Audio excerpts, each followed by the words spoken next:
If you haven't looked already on the website, which is massively overhauled, worked very, very hard on it. On the far right, it says Ministries. The first drop down says Growth Groups. Under Growth Groups, has a list of the growth groups, not all the addresses, but it has a description and the link to the book. And beneath that, in the growth groups, is the recording of everything we've done so far. So, Ministries, growth groups, and you'll see it on the, and I say, if you missed one, you want to see what the pastor's been doing or something like that, and it's a link to every one of them. Also, it's on my podcast, but there's all the different ways to get to it. My podcast I don't have a separate church podcast. My personal podcast, it's interspersed with sermon, this, and my own podcast stuff I always do. But if you want just this study, go to the website and go to growth groups. What's it under? I have a glimpse of. It's on the main website. At the very right, it says Ministries. Well, on your mobile, On your podcast. That's Glimpse of the Kingdom. you Glimpse of the Kingdom, you just have to scroll up and down until you find the one that says, like How to Read the Bible, Chapter 9, Part 1, or something like that. How to Read the Bible, Chapter 5, Part. But if you want just the How to Read the Bible growth group.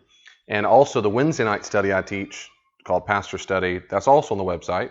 If you go to, I think it's under Resources. It says Sermons, Pastor Study, Pastor's Blog. If you click Pastor Study, I've recorded everything I've done there on Wednesday nights, and I'll always upload that.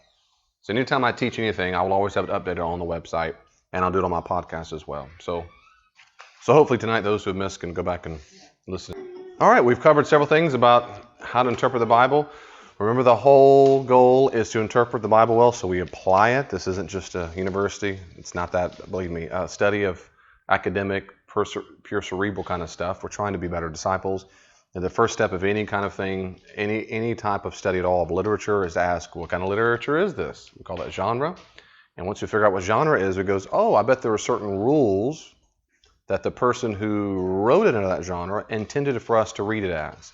So if Sarah writes a cookbook, she's going to assume that the audience will read it with certain lenses so that 350 is not a metaphor. 350 degrees is not a simile, it's not hyperbole, it's just literal, read at face value. But if she wrote a poetry book, she's going to assume the audience knows how to read it as she intended it. And what I've been suggesting, and many specialists suggest, is that the biblical authors did the same thing. They chose genres with the assumption that the audience, typically probably his audience, would know what kind of questions to ask of the text. So therefore, if you follow that logic, most bad theology and bad practice comes from asking the wrong questions of the text. They ask the wrong question of the text because they don't know the genre. And that's why this biblical study, this book on how to read the Bible for all it's worth, separates it according to genre. So again, I'm trying to make it as real we do with comic books, cookbooks, whatever. Same thing. Old Testament narratives are theological histories where we're always asking God as the main character, what's God teaching us, what does it tell us about God, and so forth. And we'll look at characters, all the things we talked about. And the law, remember the law is what God said to those people at that time when God is the main king and the priest rule. And how do we apply it today? Well, we only look for things that are restated or reaffirmed in the New Testament. I'm just and there's all kinds of different laws. We did just a basic overview of those. But remember, the Jews in general thought God's covenant was a good thing. His law was a good thing. That in general, they weren't trying to earn their marriage. Remember my wedding ring analogy? They were trying to show they're married by obeying the law. The law was just a grace gift to them, and they try their best to obey it. And then we're going to skip ahead to a different genre called the Psalms. So any questions? I'm trying to spike any interested questions, anything you've been mulling over? If not, we'll move ahead. Chapter 11, the Psalms, Israel's prayers and ours. The book of Psalms is an ancient Hebrew hymnal, and has 5 major books. It's really 5 hymnals in one. Volume 1, Volume 2, Volume 3, 4, and 5, used primarily during acts of public worship. And it is quite difficult, if not impossible, to date when the Psalms are written. And chapters 1 through 41, 42 to 72, 73 to 89, 90 to 106, 107 to 150. And I want to make sure that sinks in. We have hymnals at church. That's a hymn book. The Psalms are their ancient hymnals. If I took those, usually if I'm at church when I'm teaching this, I go grab a hymnal and my Bible. I put the hymnal and I stick them together and go, if I could just shove this inside of here, that's what the Psalms are. Yeah, go ahead. Well, I just had a question based on, Good question. So were sacrifices at the temple communal or independent or individual? The answer is yes. Yeah, they were typically individual. Let me make one point of clarification. The synagogue was an independent, autonomous, local collection of at least 10 Jewish males who got together to study, learn how to maybe read and write, talk about the weather, teach their kids, maybe do a worship service. It's like a public meeting house for Jews. They were not governed. They were not run by a higher power and bishops and popes and nothing. Independently run. A local teacher could come into town and say, hey, Dennis is in town. Let's have him preach this Sunday or Saturday, right? Let's have him teach. Sure. So Dennis would show up and do the lesson. That was very common. Sacrifices and offerings only occurred at the temple, and that was in Jerusalem. So if you were in Jesus' day, Jerusalem's down south, Galilee's up north. So you go down to Jerusalem. If you were nearby in Judea, that's that region of Jerusalem, then you might be able to make it that same day or 2 days later to go offer a sacrifice offering at the temple. If you were on the outskirts of Israel, and certainly if you live way down in Egypt or way over in Rome or way over in Eastern Babylon, you didn't make it much in life at all. Maybe once a lifetime, or maybe if you're close enough during the big high holy days and you make a pilgrimage, Yom Kippur, those kind of like the Hajj in Islam. That's exactly right. So it's a similar analogy. If you can go, you go. But that's one reason why the priests are told in Leviticus to offer sacrifices on behalf of the people. And so they could individually go offer it. In that sense, sacrifices would have been to some degree around the clock, to some degree. I don't know if it happened necessarily at nighttime, but they happen all the time. But they were communal on the high holy days. Then a whole community would get together like a Pesach or Passover, and they would have flooded. And your whole family would go and offer it, or your extended family. Good question. Yeah. And these psalms probably were used at certain times during these high holy days. If you have your Bible, we'll turn to Psalm 1. Let's just glance at a couple real quickly. If you ask the question, why do you think there are 5 books? It's a very old tradition in the manuscripts themselves that divide the Psalms in major collections. And even on your Bible app, probably it says, what does it say at the very beginning of Psalm 111, way at the very, very top? It probably should say, yours says Book 1. Anybody else say Book 1? Book 1. Very good. That's it. That actually is in the manuscripts, if I recall. That's right. So it's actually in the title. So if you go to Psalm 41, just go ahead a little bit to Psalm 41, and you'll see something a little bit different. Psalm 42, rather. What does it say above Psalm 42? Book 2. See, there's a theme. See, you don't need any PhDs. Isn't that clever? Sorry, you just got to read it. These are massive collections, and inside of the Psalms, there are all kinds of different kinds of psalms, and we're going to talk about that in a little bit. There are various kinds of psalms. Songs, like today, I'll talk about the different kinds. Psalms typically have titles, and out of 150 psalms, 116 have titles, which is a lot. And they certainly link the psalms together thematically. Usually that title in Hebrew is the first line of the psalm itself. By the way, that's where we get the first titles of the Old Testament books themselves. In Hebrew, the first word is Bereit, and it means created. That's what the Hebrews call Genesis, Bereit. But we use the Latin version of it for Genesis from the Greek word geneo, which means origin. And so actually in Hebrew, the titles come from the first word of the book itself. Well, in the Psalms similarly. So whatever the first line is, that's where they get the first title. In your English translations, oftentimes that might be brought out by the Bible. And some have titles, Songs of Ascent, probably like in Psalm 120. Probably means, Dennis, those songs as they went up to Jerusalem, up the hill, Psalm of Ascent. That is, pilgrim time, baby, I see the temple, let's start singing, Kumbaya or whatever. Psalm of Love or My Beloved in Psalm 45. Let me give these tips typically come from me, and the book might not emphasize this. The common expression Psalm of David that you'll see often in the Psalms, and it's typically assumed in churches when we say, well, who wrote, let's see what David says, King David says in Psalm 24 or 46, and he did it. In Hebrew, actually, it's ambiguous. We call the genitive case. It could be the Psalm of David, and that can mean it is Psalm of David or David's Psalm. But in Hebrew, it could be all kinds of things, and I say this here in the tip. It could mean he authored it. It could mean it's dedicated to him. It could mean it's about him, or that has a Davidic style, like saying the book of Moses. It does not mean in Hebrew necessarily Moses wrote it. Because in Hebrew, everything I just said applies to the book of Moses. Attributed to him, given in his honor, in his style. The problem is the language itself was our problem, but it's just ambiguous. There's some polyvalence of meaning, what they'll call it. So we should not assume King David wrote every single psalm. You might believe that, but my next question is, why do you think that? Because the Psalms don't tell us he wrote every psalm. There are certain psalms that do seem very suggestive that he did because they reference very particular historical things in the Psalms. Secondly, there's no reason at all to assume that David would have never written any psalms. That's not a crazy idea that he wrote hymns based on what we have in the Old Testament narratives that talk about him being able to play the harp. So historians don't say, this is crazy. They might say, well, sure, he probably wrote some.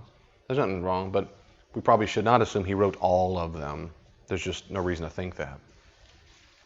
So they're hymns. Okay, number 2, Psalms talk primarily to God and about God. That is very important. That's why I italicize those words, to God and about God. And they represent the theology of the author, not necessarily God himself, but the theology of the author. Theology just means the study of God. I want you to get used to that word in Christianity, theology or theological, that which pertains to God. They are not intended to teach doctrine or moral behavior.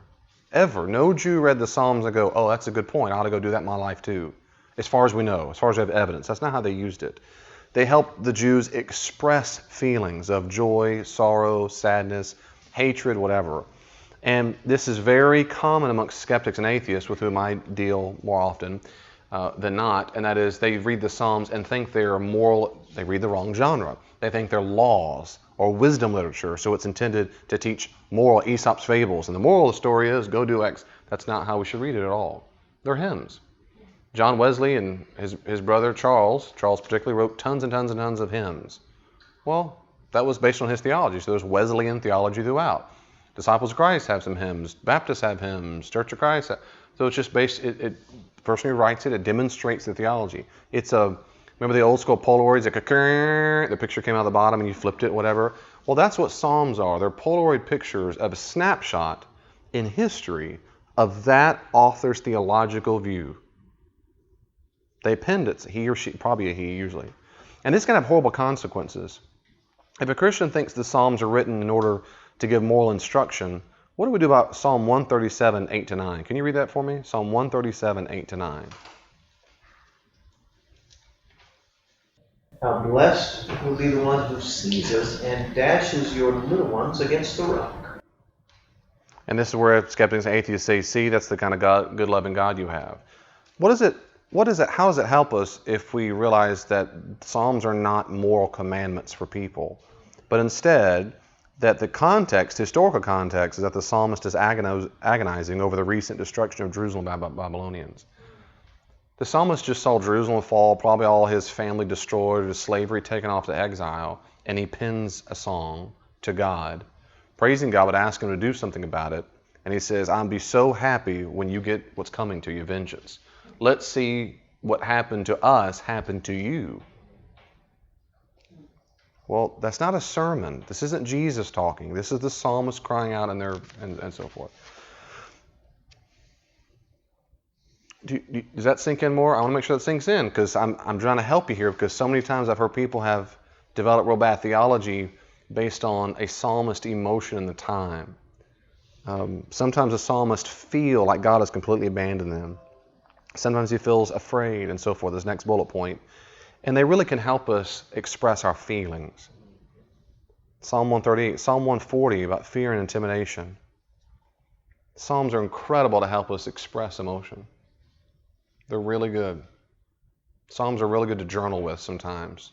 If you're going through a hard time, read them. If you're real happy, read the Psalms and man, that's good. If you haven't noticed yet, even in the bulletin for the traditional service and also in the PowerPoint otherwise, I have certain Bible verses at the top of all the order of service on purpose, mostly from the Psalms, because it's about praising and joy. The idea is that when we read it, I'm trying to get us in that mindset that I'm thankful, I'm happy for Him. And so that's from the Psalms. They help us there. Psalms demonstrate that you can demonstrate and feel whatever feeling you have and want toward God. A lot of Christians grew up in households and churches where it was bad. to be upset with God, be angry with Him, doubt Him, be scared. And I always say, well, then I don't know what to do with the Psalms, because they are full of the gambit of emotion. So you take your anger out on God instead of the person next to you. Take my anger out on God instead of the person next to you, yeah. And I would dare say there are times when that's appropriate to take anger out. That is, I'm mad that you didn't do what you said you would, or when I thought you would, or maybe I misunderstood. That's a normal emotion versus, taking it out on people all the time. Other times, we should take it out on the person, not take it out. I mean, the anger should be directed toward them. If I can piggyback that a little bit, one of the most common emotional states for those who have been victimized by people, if they've been hurt, if they've been taken advantage of in any way, it's very common for them to get very, very, very angry at God for why X, Y, Z happened. And the answer always is, well, God didn't make that happen. The free willed individual did it to you. So there, the appropriate, in other words, kind of works both ways. Sometimes people quickly go to God and blame Him for things that maybe we thought God in a biblical promise, like I thought you were going to show up, and I get it. But then plenty of times we get mad at God, well, it doesn't make sense at all to get mad at Him. Logically, emotionally it makes sense because a bunch of other psychological reasons. But the Psalms helps to demonstrate we can get mad at Him. I love it. This sounds maybe sadistic, but I love it when the psalmists say so many times, God, why are you silent? Are you asleep? And by the little footnote here, that in the ancient people talk that way about their gods, other gods, Canaanite gods, or the gods being asleep. So they draw upon that imagery in the common ethos environment to say, God, why are you asleep?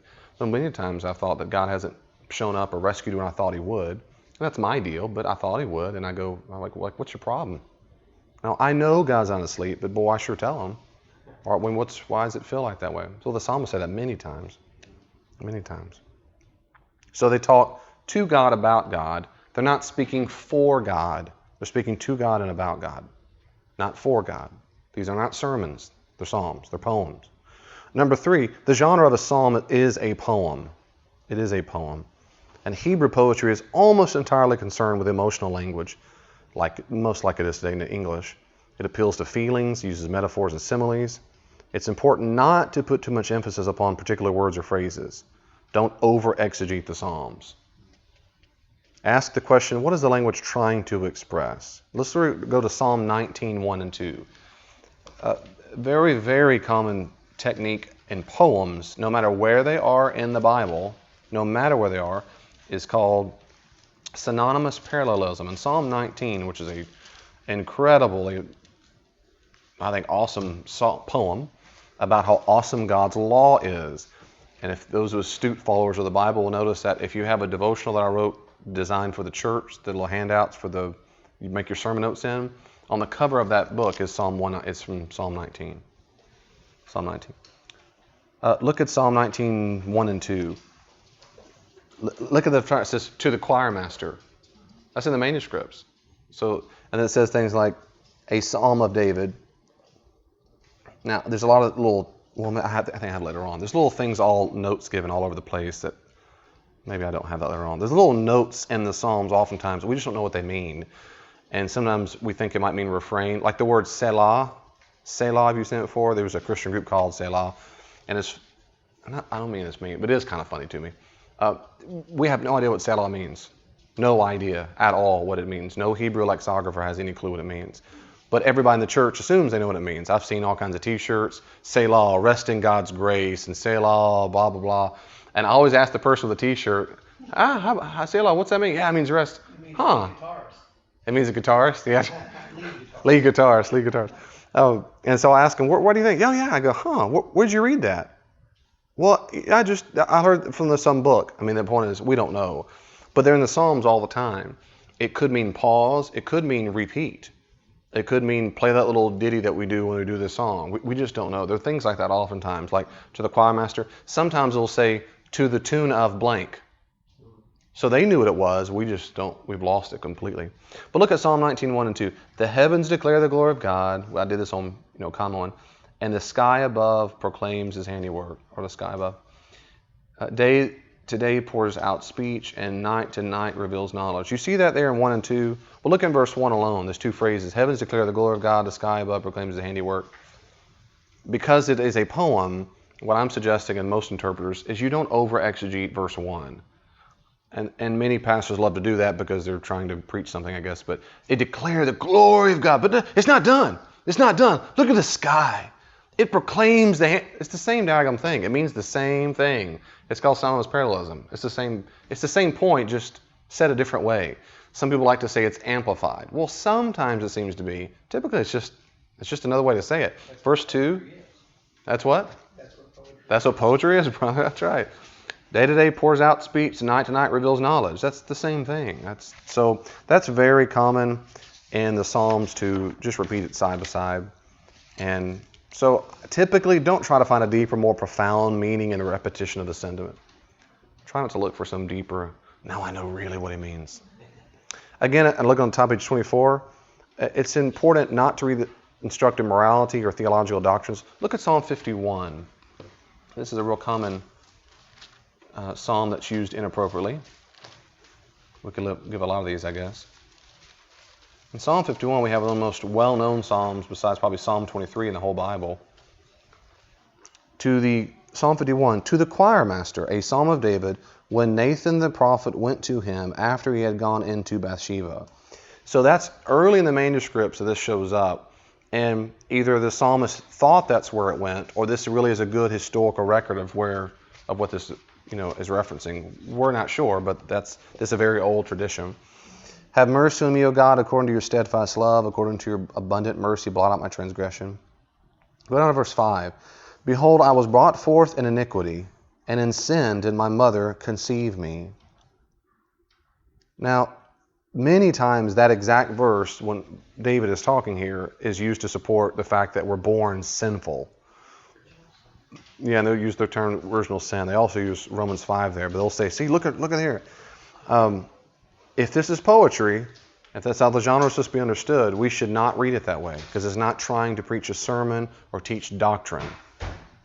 And that's why the authors say on the top of 24 here, it's not trying to establish that his conception was sinful, or that all conceptions are sinful, or that his mother was a sinner by getting pregnant, or that original sin applies to unborn children, or anything like that. The psalmist is employing poetic hyperbole. He's wallowing in his guilt and sin. I'm such a dirty, rotten wretch. I've been a sinner forever. That's it. It's hyperbole. It's just I ruined it. I wrecked it.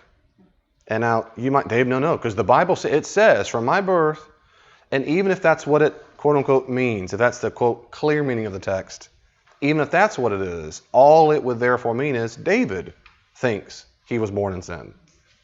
At most that's what you would say. At absolute most. And I think even that's wrong. I don't think David really thought that. I think he's just saying, man, I blew it. I raped this woman, had her husband killed. This is horrible. So that's a perfect example where I would never preach a sermon and teach a lesson on, therefore, I wouldn't read this and go, therefore, you should do X, Y, Z. I would say, therefore, demonstrate how much remorse he has, how badly he feels for the sin. Does that make sense? You have any questions or comments from me? All right, let's start with the Psalms. This is usually pretty quick here, but maybe we'll read some. This is good. Scholars they're divided on a lot of things. But one of the things Old Testament scholars have never concurred upon, and that is how many kinds of Psalms are there. Some say 3, some say 5, some 7, some 10. And Stewart, the Old Testament specialist, who's the co-author of this book, he uses the 7 one. And so there you go. We'll just use this 7. But again, scholars divided exactly how to divide them up. But we know there are different ones. I think 7's cool, but I don't really care that much, quite frankly. But if you'll look closely, there's a pattern and a structure that is recognizable. If you study, you read your Psalms, like modern songs typically have a verse, chorus, chorus. Or if it's a modern praise song, it's a verse, chorus, refrain, chorus, guitar solo, chorus, verse, chorus. Repeat it, this time for Jesus, chorus, and I'm just kidding. So there's a recognizable, when everybody goes down to write a song, they know kind of how the routine is. But really, most songs have that today, right? Verse, chorus, blah. Well, that's how it is in the ancient Psalms, because they're writing a genre. They know how to write them. The lament is the largest group of Psalms. Whatever you call these, or different words scholars use, we'll say it this way, lament. Anger, sorrow, pain, those kind of, might say, negative emotions. If you have Psalm 51 open, let's just stay close by and go back to 44. Psalm 44. Here's a great example of a lament psalm. He says to the choir master, a masel of the songs of Korah. Now look at your footnote there. Do you have a footnote under maskil? A footnote, a maskil of the sons of Korah. Do you have a footnote on a maskil? Probably literary or musical term. Probably a literary and musical term. What's another way of saying that is? We don't have a clue what in the world that means. That's like saying it's probably a word. Yes, it's a word. But so we don't have a clue. These words only show up in these contexts. It's called a hapax legomenon. It's when the word shows up nowhere else in the Bible. So we can't compare it and contrast it and go, it probably comes from this word. And the problem is we just get lost, especially if it doesn't show up in other ancient literature. Well, then we just don't know. So I agree, it probably is a literary or musical term. Verse 1, O God, we have heard with our ears, our fathers have told us what deeds you performed in their days, in the days of old. You with your own hand drove out the nations, but them you planted. You afflicted the peoples, but them you set free. And he goes on for a while. Look at verse 4. You are my king, O God, ordained salvation for Jacob. Through we push down our foes, through your name we tread down those who rise up against us. Verse 9. But you have rejected us and disgraced us and have not gone out with our armies. You have made us turn back from the foe, and those who hate us who have gotten spoil. You have made us like sheep for slaughter, and have scattered us among the nations. You sold your people for a trifle, demand no high price for them. Here, of course, he's probably referencing the Babylon exile. But this long psalm of lament is, man, God, you blew it. You blew it. You've been so good a long time ago, but recently, you didn't give a rip what happened to us. And so we look at these contexts here in the middle of page 24. That's the pattern typically. There's some cry of help, some cataloging of distress, usually sickness or fear of death, or sin, forgiveness, trouble with enemies. Then there's some cry of redress. He's going to show up. He's going to know. I know it. And then sometimes at the very end, there's some kind of vow or offering to sing praises. Like, it's kind of like bartering with God. If you do this and that, and then... So you see that theme there? I don't know how much you want to go. Like Psalm 3 is a great lament psalm. Psalm 3. Psalm 3, Psalm of David, when he fled from Absalom, his son. O Lord, how many are my foes? Many are rising against me. Many are saying of my soul, there is no salvation for him in God. See, that's the problem. But you, O Lord, are a shield about me, my glory and the lifter of my head. I cried aloud to the Lord, and he answered me from his holy hill. So there's some kind of, I know you're not going to blow it. I know you're not going to fail me. And he goes down to verse 7, Arise, O Lord, save me, my God. And it goes down to verse 8, Salvation belongs to Yahweh, your blessing be on your people. So sometimes there's an ending of hope. So we'll see that all the time. Lament is all over the place. You skipped the Selah. Yes, I skipped them. Oh, that sure did. Look at there. And in verse 2, Selah. And verse 4, Selah. Which clearly mean we don't have a clue. Yeah, we don't know. That's right. I don't know what that means. That's lament. So it tells me that people were sad a lot when they wrote a song. It's an old country song. If you flip it backwards, you get your truck back and your dog back and your beer back. The record player. Okay, number 2, Thanksgiving songs. Anything, that's an easiest one. Express gratitude, joy. 18, 30, 32, 65, 67, there's a bunch of them. I personally wish they would take all these categories and make them a nice little order. Like book 1 would be the book of sorrow. Book 2 psalm would be, I wish they had categories like that. But they didn't ask my opinion when they wrote this a long, long time ago. So Thanksgiving psalms, let's go ahead to praise psalms. These are very similar. Sometimes people conflate these together, Thanksgiving and praise, but they show gratitude and joy for general things. Like in Psalm 8, God is the creator of all things. I don't know if you have your Bible open still. In Psalm 8, this is a classic one. A very old tune was done to this one. Not very old, but. To the choir master, according to this gittith. Footnote says, gittith. Probably a musical liturgical term. Probably so. I think you're probably right. We have no clue what it means. But according to the gittith, I think it would mean according to a tune, a common tune. That's another thing I noticed about disciples of Christ, that almost 99% of the time when I recognize the tune, y'all change the words. And Elaine sings the real lyrics in my ear for half the song. I got it. Not the. Now we know the Baptist, the Methodist, and we're learning the Disciples of Christ. Yeah, they all have their favorites. They all have Yeah, different tunes they do. They rewrite them. No, I was teasing when I said the real words. That was to be a joke. But anyway, yeah, the different ones. Yeah, the ones I grew up hearing. It says on the beginning, so maybe it's an instrument. Oh, this says on? Mine does. Maybe it's because of the Hebrew. Huh. O Lord, our Lord, how majestic is your name in all the earth. You have sent your glory above the heavens. Out of the mouth of babes and infants, you have established strength. That's a general that goes on and on about praise. You've done something great. Then there are psalms we call them salvation history or historical ones. That's when God's done something very particular among the people. Like in Psalm 78. Let's look at least just one of these. Psalm 78. These can be a little bit easier to date, sometimes what occurred at least. Yeah, long. Let's look in verse 5. This is praising a specific thing. Psalm 78:5.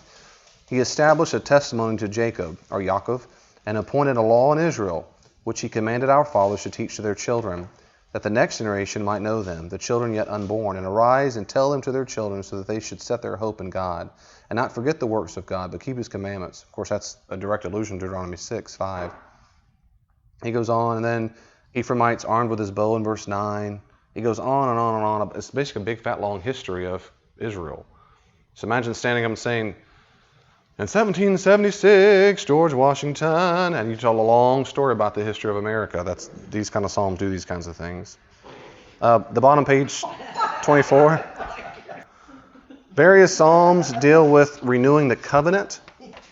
We call these, he calls them celebration and affirmation. Or the royal psalms, we've got to look at, or psalms that celebrate Jerusalem. You can see those all over the place. Let me see if one of these. Yeah, let's go to Psalm 46. I'm trying to give you some examples of this last one, psalms that celebrate Jerusalem. One is because these can be quite difficult to apply today, but nevertheless they're there because they sure were happy about them. In Psalm 46, we have, to the choir master of the sons of Korah, according to the Alamoth, a song. God is our refuge and strength, a very present help in trouble. Therefore we will not fear, though the earth gives way, though the mountains be moved into the heart of the sea, though the waters roar and foam, the mountains tremble at his swelling. There's a river whose streams make glad the city of God, that means Jerusalem, the holy habitation of the Most High. God is in the midst of her, she shall not be moved. God will help her when morning dawns. The nations rage, the kingdoms totter, he utters his voice, the earth melts. The Yahweh of hosts is with us. God of Jacob is our fortress. Selah. Come, behold the works of Yahweh, how he has brought desolation on the earth. He makes war cease to the end of the earth. He breaks the bow and shatters the spear. He burns the chariots with fire. Be still and know that I am God. I will be exalted among the nations. I will be exalted in the earth. Yahweh of hosts is with us. The God of Jacob is our fortress. Now, I picked that one. You should have recognized a couple verses that are very, very popular, particularly verse 10. In context of the psalm, of what is God, of the psalmist speaking, when he says to be still and know that I'm God. What's the context? In context, what does it mean to be still and know that I'm God? Good, yeah, rest in his sovereignty that no matter what happens, that's right. What seems to be going on, what is he praising in the psalm? He's praising God, that God is going to make sure that what never happens. Or not what never happens, that who's strong, like in verse 7 and in verse 11. He protect Israel, yeah. So the God of Jacob, the house of Jacob, is our fortress. And this, way up in the verse 4 and 5, this holy city, verse 5, shall not be moved. The kingdoms rage, they go crazy. The point is, he's going to establish and protect Israel, protect Jerusalem in particular. And that plays off of probably some themes throughout, like 2 Samuel and other places, that establishes Zion, or Jerusalem to be established forever. And there was a tradition in Jewish theology that God would in fact protect Jerusalem forever. He wouldn't let it fall at all. Well, it did a few times, but there is some Jewish theology all through the Psalms to do that. And I'm not saying that God isn't God, but in verse 10, when the psalmist is saying that, he doesn't mean, he's not talking about when you can't pay your bills. He's not talking about when you've had a bad day and you lost your car keys. He's telling the people in Jerusalem, Israel himself, calm down. Around us, the nation's going to rage, but God's going to protect us here. Now, before you quit Christianity, I'm not saying you shouldn't have peace. I just think there are other Bible verses that really would demonstrate a lot better. Though I think it's still okay to use the quote this verse, and he's applying it again to God and about God, but in context he's referencing something else. But there are psalms that celebrate wisdom psalms, and you might say trust psalms, but again you might leave those with praise songs. I'll say one quick word about this, about the word hate. You'll find this in the Bible and certainly in the Psalms. You hate this, you hate that, oh God, you hate this. It can mean despise, an emotional vitriol. It can mean that, but typically it's something like to be unwilling or unable to put up with, or shortly, reject. Where love can mean accept, hate can mean reject.